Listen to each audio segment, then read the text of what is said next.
अस्सलाम वालेकुम दोस्तों, मैं हूं असलम आलम और आप देख रहे हैं गल्फ़ एक्सपर्ट। दोस्तों, इस वीडियो में कतर के बारे में कुछ लेटेस्ट अपडेट शेयर करने वाले हैं, तो इस वीडियो को लास्ट तक ज़रूर देखें अगर आप कतर के बारे में रोज़ाना अपडेटेड रहना चाहते हैं तो दोस्तों आज की वीडियो हम शुरू करते हैं। MOI की तरफ से ऐसे लोगों के लिए एक सजेशन दिया गया है जो कि कतर में ड्राइविंग करते हैं, क्योंकि अभी कतर में गर्मी बहुत ज़्यादा बढ़ गई है।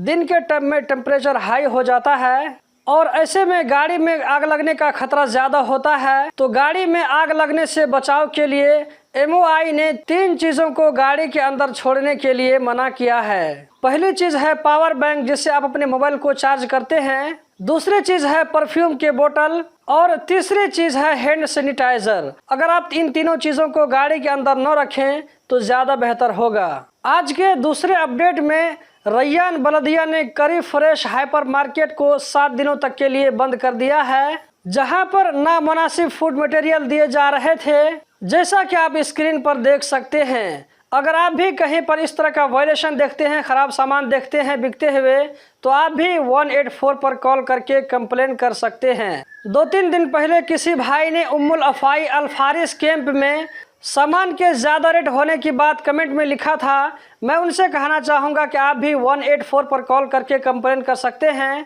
डरने की कोई बात नहीं है, इससे आपको कोई भी नुकसान नहीं होगा। अगर आपको कहीं पर भी लगता है कि इस सामान का रेट ज़्यादा ले रहा है दुकान वाला, तो कोई दिक्कत की बात नहीं है, आप उससे सामान खरीद लें, बिल बनवा लें और बिल लेकर के बल्दिया पहुंच जाएं। वहां जाकर कंप्लेन करें, फ़ौरन उसके खिलाफ एक्शन लिया जाएगा। फुटबॉल वर्ल्ड कप 2022 के लिए कतर में जो कमेटी बनाई गई है, हसन अब्दुल्ला अल जवादी ने कहा है कि वर्ल्ड कप के टिकट के परचेज करने के सेकेंड फेज के बाद तकरीबन 12 लाख टिकट बिक चुके हैं। टूर्नामेंट के टिकटों के लिए जबरदस्त मांग है। आगे उन्होंने कहा है कि वर्ल्ड कप 2022 के लिए 27 मिलियन एप्लीकेशन मिले हैं, जिनमें से 2 मिलियन को रिप्लाई किया गया है, जिनमें से उन लोगों को वर्ल्ड कप के दरमियान कतर में रहने के लिए एकोमोडेशन के बारे में ऑप्शन दिया गया है। आगे जो उन्होंने कहा है वो बहुत ही इंटरेस्टिंग है आप में से बहुत सारे लोगों के लिए। आप में से जिन लोगों को कतर वर्ल्ड कप में काम करने का मौका मिलेगा, ऐसे लोगों के लिए बड़ी अच्छी खबर है।